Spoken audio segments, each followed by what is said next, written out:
지난 시간에는 삼위일체적 성령에 대해서 그 호칭에 대하여 이름에 대하여 말씀을 드렸습니다. 오늘 이 시간에는 성령의 속성적 이름, 성령의 속성에 관한 명칭, 호칭 이런 주제를 가지고 잠시 말씀을 우리 함께 읽도록 그렇게 하겠습니다. 우리 성령 그럴 때 그 성령은 거룩한 영이라 그런 뜻입니다. 거기서 거룩하다고 이야기할 때 하나님은 그렇게 말씀합니다. 내가 거룩하니 너희도 거룩할지어다. 하나님은 거룩한 하나님이시라. 여호와는 거룩한 이시라. 이렇게 하나님의 속성을 거룩하다고 말씀하십니다. 그렇기 때문에 하나님의 영인 이 영, 성령은 거룩한 영일 수밖에 없는 것입니다. 그런데 그 거룩이라고 할 때 그 거룩은 어떤 의미가 있느냐? 구별한다, 또 분리한다, 이런 의미가 있고 깨끗이 한다, 이런 의미도 있습니다만 오히려 깨끗이 한다고 하는 그런 의미는 뒷부분에서 그 의미를 추가할 수 있는 그런 내용으로 순서적으로 보면 구별한다고 하는 의미, 이제 이런 이제 구분한다, 또 분리한다 하는 그런 의미가 더 핵심 의미입니다. 물론 거기에 깨끗이 한다고 하는 그 의미도 분명히 추가해서 의미를 부과할 수 있습니다. 자, 그러면 이 거룩하다라고 그런 표현을 쓸 때 그 거룩함에 대해서 우리 참 그 표현을 우리가 이야기하기 참 그게 어떤 거룩이냐 이야기할 때 참 애매한 그런 부분도 있기는 있습니다. 그러나 저는 히브리서 7장 26절 말씀에서 봅니다. 이러한 대제사장은 우리에게 합당하니 거룩하고 악이 없고 더러움이 없고 죄인에게서 떠나 계시고 하늘보다 높이 되시니라. 여기에 저는 거룩의 의미가 다 이 속에 포함되어 있다고 생각합니다. 거룩이라고 하는 것은 결국은 악이 없는 것입니다. 또 거룩이라고 하는 것은 더러움이 없는 것입니다. 죄인에게서 떠나 계신 것입니다. 죄인에게서 떠나 계시다라고 하는 거, 악이 없다, 더러움이 없다, 결국은 죄의 악과 분리되어 계신 분이신 것입니다. 죄의 악으로부터 구별되어 계신 것입니다. 죄의 악으로부터 구분되어진 그런 분이신 것입니다. 그리고 또 하나의 표현은 무엇입니까? 하늘보다 높이 되십니다. 이 땅의 모든 피조물보다 높이 되어 구별되신 분, 그분은 하늘보다도 높이 되신, 이 세상 그 어떤 높은 것보다 더 구별되어 구분된, 또 분리된 이런 차별화되어져 있는 그 영, 결국 그 영은 더러움이 없는 영인 것입니다. 악이 없는 영인 것입니다. 죄인에게서 떠나 계시다고 하는 의미 속엔 죄에서 떠나 계신 분이라고 하는 그런 의미인 것입니다. 그리고 그 모든 높다고 하는 하늘보다 더 높이 계신 그런 위치, 이건 분명 이 세상 높음과 구별된 그런 표현입니다. 우리가 시편 1편에서도 우리가 볼 수 있습니다마는 거기에도 복 있는 사람은 악인들의 꾀를 따르지 아니하며 죄인들의 길에 서지 아니하며 오만한 자들의 자리에 앉지 아니하고 하는 말씀이 있습니다. 이 말씀 가운데 죄인의 길, 오만한 자들의 자리가 나옵니다. 죄인의 길에 서지 아니하며 결국 죄인들의 길에 함께 있지 않는 것입니다. 분리되어 있는 것입니다. 또 오만한 자들의 자리에 앉지 아니하고 오만한 자들과 함께 하는 것이 아닌 것입니다. 오만한 자들과 함께 하지 아니하고 구별되어진 여기에 그런 거룩의 의미를 여기에 조금 의미를 좀 뽑아낼 수 있을 것입니다. 어쨌든 성령이라고 하는 이 하나님의 영은 거룩한 영입니다.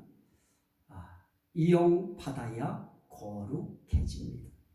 또 이 성령은 어떤 속성이 있는가?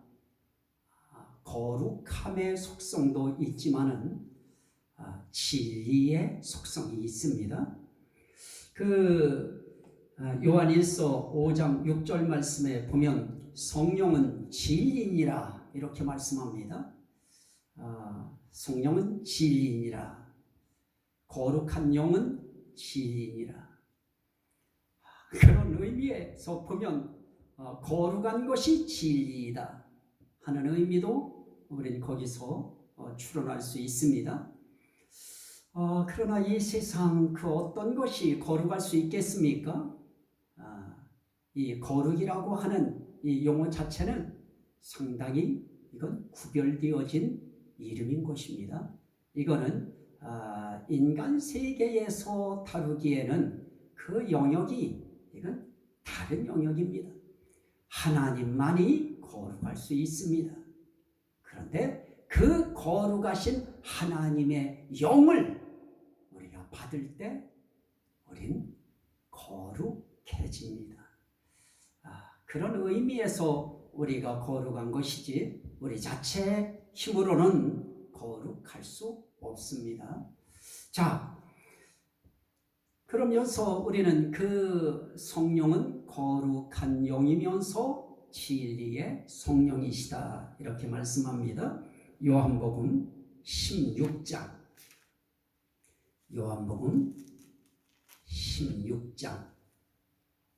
13절 말씀에 보시면 그러나 진리의 성령이 오시면 그가 너희를 모든 진리 가운데로 인도하시리니 그러십니다. 이 성령을 진리의 성령이라. 우리 진리 그러면은 뭐 철학적 의미도 있고 일반적 의미도 있고 그럽니다만은 여기서 철학적인 그 어려운 그런 해석을 여기에 하기 위하여 이 진리를 사용하진 않았을 것입니다.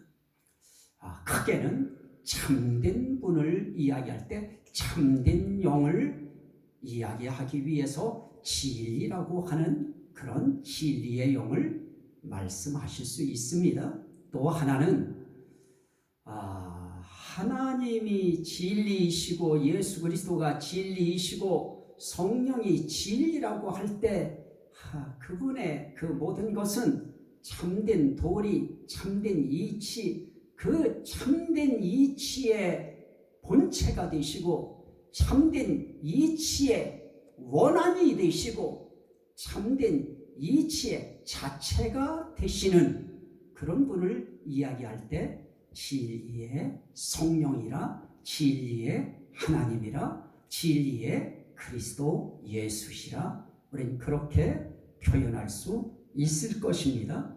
그 진리의 성령이 오시면 이 진리의 성령을 또 진리의 영이라 이렇게도 요한복음 14장 17절에서는 진리의 영이라 그렇게도 말씀하고 있는 것을 볼 수 있습니다. 14장 17절에 보면 그는 진리의 영이라 그렇게 말씀합니다. 자, 진리의 영이시고 진리의 성령이신 그분은 어디로 우리를 인도하시는가? 진리 가운데로 우리를 인도하시는 그러한 분이신 것입니다. 진리의 성령은 진리 가운데로 인도하는 것입니다. 거짓의 아비인 마귀는 거짓으로 거짓 가운데로 인도하는 것입니다. 그 본체가 그 자체가 그 덩어리가 무엇이냐에 따라서 그들이 인도함이 달라지는 것입니다. 참이시고 진리이신 이 성령은 반드시 진리 가운데로 인도하시는 일을 하시는 것입니다. 그러나 거짓의 아비 마귀는 진리 가운데로 인도할래야 진리가 그들에게는 이해가 되지 않습니다. 그들은 거짓만 있습니다. 거짓의 덩어리고 거짓의 본체이고 거짓의 원천이기 때문에, 그리고 거짓 자체이기 때문에 그것들은 항상 거짓을 유포하고 거짓을 펼치고 말할 때마다 제 것으로 말하나니 말하는 것마다 다 거짓말인 것입니다. 그래서 거짓말장인 것입니다. 그러나 이 성령, 진리의 성령은 참인 것입니다. 진실인 것입니다. 진리인 것입니다. 이 진리의 영이 오시면 진리의 사람이 되어집니다. 자, 그리고 이 성령은 또 어떤 속성이 있는가? 로마서 8장 2절 말씀을 보시면, 로마서 8장 2절 말씀에 1절에 보면 이제 그리스도 예수 안에 있는 자에게는 결코 정죄함이 없나니 이는 그리스도 예수 안에 있는 생명의 성령의 법이, 이렇게 나옵니다. 이 성령을 생명의 성령이라.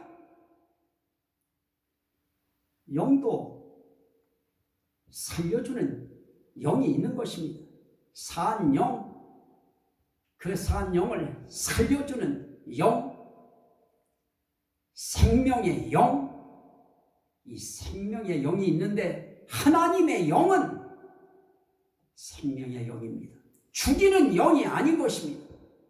성령은 생명의 영이고 악의 영, 거짓 영, 마귀의 영은 죽이는 영입니다. 망하게 하는 영인 것입니다. 그럼 우리는 어떤 영을 받아야 사망길에 가지 않고 생명길로 가느냐? 결국 어떤 영을 받았느냐에 따라서 사망이냐 생명이냐 하는 것이 결정나는 것입니다. 성령은 생명의 성령입니다. 이 생명의 성령이 임하면 그는 곧 생명인 것입니다. 그 생명의 성령이 임하면 진리가 얼마나 사모되어지고 진리를 추구하고자 하는 열정이 일어나고, 그리고 진리가 눈에 보여지고 진리가 귀에 들어오고, 그리고 생명이 역사하는 것입니다. 그래서 생명 있는 기도를 하고 생명 있는 찬양을 하고 생명 있는 예배를 드리고 생명 있는 헌신을 하고 생명 있는 일을 하는 것입니다. 생명자 붙은 그런 일은 이 생명의 성령이 임할 때 그때 분출되기 시작하고 그때 힘있게 그 생명 역사가 나타나기 시작하는 것입니다. 자, 또 우리는 이 성령의 이 속성을 이야기할 때 성령은 거룩한 속성이 있고 진리의 속성이 있고 생명의 속성이 있습니다. 그리고 이 성령은 히브리서 10장 29절 히브리서 10장 29절 히브리서 10장 29절 말씀에 보면 하물며 하나님의 아들을 짓밟고 자기를 거룩하게 한 언약의 피를 부정한 것으로 여기고 은혜의 성령을 욕되게 하는 자가 그럽니다. 여기에 성령을 은혜의 성령이라. 하나님도 은혜의 하나님, 예수 그리스도도 은혜의 주, 은혜의 그리스도, 은혜의 예수. 그래서 예수 그리스도의 은혜, 성령도 은혜의 성령인 것입니다. 결국 삼위일체적 은혜, 삼위일체적 진리, 삼위일체적 생명, 삼위일체적 거룩, 속성은 같은 것입니다. 은혜의 성령, 어떻게 은혜냐? 그 성령의 은혜에 대해서는 할 말이 너무너무 많습니다. 그 가운데 뭐니 해도 그 성령이 우리를 진리 가운데로 인도하여 그 성령이 새롭게 하심으로 그 성령이 믿게 하시고 그 성령이 우리를 믿어 구원받게 하여 성령으로 인치시고 그리고 그 인침에 보증하시고 그리고 그 성령이 무엇을 하시느냐? 우리 위하여 하나님의 뜻을 통달하신 성령께서 우리 위하여 간구하시느니라. 성령이 간구해 주세요. 성령이 구원을 인쳐 주세요. 성령이 우리를 진리 가운데로 인도하세요. 은혜인 것입니다. 그분의 속성 자체가 진리 가운데로 인도하고 싶어서 우리를 진리 가운데로 인도하시는 것입니다. 그리고 우리를 성령으로 새롭게 하고 싶어하는 그 속성이 믿는 자를 새롭게 하시는 것입니다. 여러 가지 있습니다만 오늘은 그 명칭, 이름, 이 성령의 속성적 이름을 이야기하기 때문에 더 깊은 부분은 말씀드리지 않겠습니다. 자, 이렇게 성령은 거룩한 영입니다. 진리의 성령입니다. 그 성령은 생명의 성령입니다. 그 성령은 은혜의 성령입니다. 그리고 그 성령은 약속의 성령입니다. 자, 우린 그 약속의 성령에 대해서 사도행전 2장 23절 말씀, 사도행전 2장 33절 말씀. 하나님이 오른손으로 예수를 높이심에 그가 약속하신 성령을 아버지께 받아서 너희가 보고 듣는 이것을 부어 주셨느니라. 그가 약속하신 성령을 아버지께 받아서, 무슨 성령입니까? 약속하신 성령입니다. 자, 그 약속하신 성령에 대해서 사도행전 4장 5절 1장 4절 5절 말씀에 보면 사도와 함께 모이사 그들에게 분부하여 이르시되 예루살렘을 떠나지 말고 내게서 들은 바 아버지께서 약속하신 것을 기다리라. 요한은 물로 세례를 베풀었으나 너희는 몇 날이 못되어 성령으로 세례를 받으리라. 아버지의 약속하신 것이 무엇이냐? 성령이다. 약속하신 성령.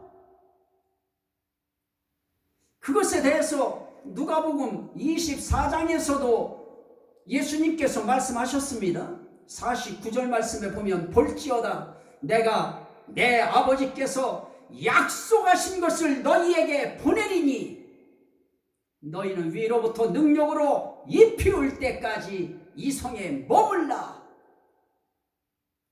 여기에도 내 아버지께서 약속하신 것을 너희에게 보내리니, 아버지께서 약속하신 성령인 것입니다.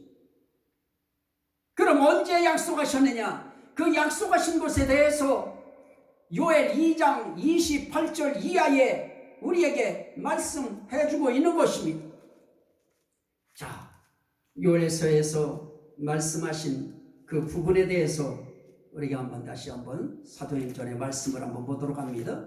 사도행전에도 그 부분에 대해서 말씀하고 있기 때문에 우리가 사도행전의 말씀을 한번 보도록 합니다. 2장 16절 17절 말씀에 보면, 이는 곧 선지자 요엘을 통하여 말씀하신 것이니 일러스되 하나님이 말씀하시기를 말세에 내가 내 영을 모든 육체에게 부어주리니 너희의 자녀들은 예언할 것이요 너희의 젊은이들은 환상을 보고 너희의 늙은이들은 꿈을 꾸리라.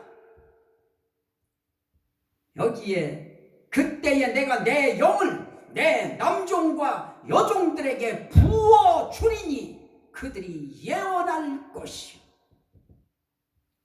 오순절 날에 임했던 그 성령에 대해서 많은 사람들이 놀라고 그거에 대해서 수근수근거리고 이런 상황이 벌어졌을 때에 베드로 사도가 일어나서 이 성령은 그냥 어느 날 불쑥 튀어나온 것이 아니고 이 성령은 요엘 선지자를 통하여 이미 약속된 것이다 하고 요엘서를 인용하여 말씀하시는 것입니다. 이 요엘서에 하나님께서는 이미 약속하신 것입니다. 약속하신 성령을 부어주시는 것입니다. 이 성령은 약속됐습니다. 그래서 예수님은 성령을 받으라 말씀하시고, 이건 아버지의 약속하신 것이다. 내게 들은 바 약속하신 것을 기다리라. 그게 뭐냐? 성령이다. 그 성령을 받은 베드로가 그 사건 현장을 바라본 많은 사람들의 그 놀라는 그 눈빛과 그런 부분들을 보면서 요엘서를 인용하여 그건 약속된 것이었다고 하는 것을 말씀합니다. 자, 그러면 이 성령이 어떤 성령이냐라고 할 때 약속된 성령이다. 그럼 이 성령이 대체 어떤 성령이냐? 이건 굉장히 중요한 부분입니다. 신학적으로도 상당히 교단별로 문제가 될 수 있는 그런 부분일 수밖에 없는 것입니다. 그러나 사도행전 1장 8절 말씀에 오직 성령이 너희에게 임하시면 너희가 권능을 받고 그럽니다. 이 성령은 어떤 성령이냐? 이 성령은 권능의 성령인 것입니다. 이 성령이 무엇 때문에 준 것이냐라고 할 때는 증인이라고 하는 증인되게 하기 위하여 힘있는 사역을 위하여 주셨다.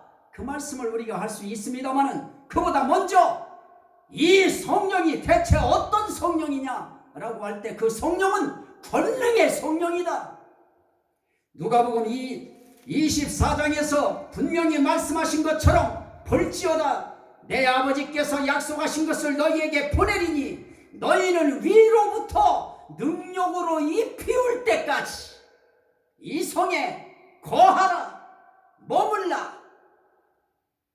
위로부터 뭐가 입혀지는 성령? 능력으로 입혀지는 성령. 여러분, 저는 다른 어떤 조직신학의 어떤 문구, 단어, 저는 그거 내 머릿속에서 지우는 것입니다. 물론 그것이 잘못됐다는 것이 아니고 성경이 우리에게 말씀하는 그 의미는 오순절에 그렇게도 기도하면서 기다리라고 이 성에 머무르면서 기도하라고 말씀하셨던 성령 받으라고 말씀하신 그 성령은 어떤 성령이냐? 그냥 성령 아닙니다. 권능의 성령입니다.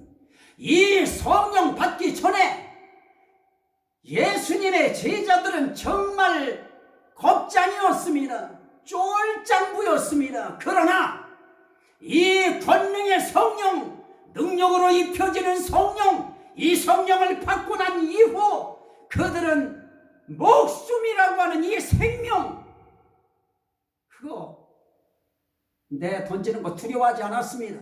무서워하지 않았습니다. 이 능력의 성령이 입혀지니까, 권능의 성령이 입혀지니까 예수 그리스도께서 나타내셨던 거 바라보고 옆에서 주시하고 지켜보고 그러던 사람들이 이제는 본인들이 말하면 역사가 일어나고 손대면 역사가 일어나고 선포하면 능력의 역사가 나타나는 것입니다.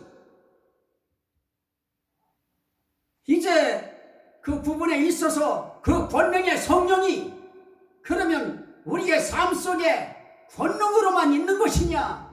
아닙니다. 그 권능의 성령이 우리에게 임할 때 어떻게 어떤 역할을 하느냐 하는 부분은 또 다른 부분입니다. 그 부분도 앞으로 말씀드릴 것입니다. 오늘 저는 오순절날 임한 성령은 권능의 성령이었다. 능력으로 입혀지는 성령이었다. 그건 예수 그리스도의 증인되게 하시는 능력이었고 권능이었다. 여기까지만 우선 성령론 두 번째 시간 마치도록 하고 또 세 번째 시간에서 사역성 성령의 이름에 대해서 또 말씀을 드리도록 하겠습니다. 하나님, 오늘 들은 이 말씀이 저희들에게 생명이 되게 하시고 구원이 되게 하시고 능력이 되게 하시고 은혜가 되게 하시고 복이 되게 하시고 치료가 되게 하시고 회복이 되게 하시고 하나님께 영광이 되게 하옵소서. 예수 그리스도의 이름으로 기도하옵나이다.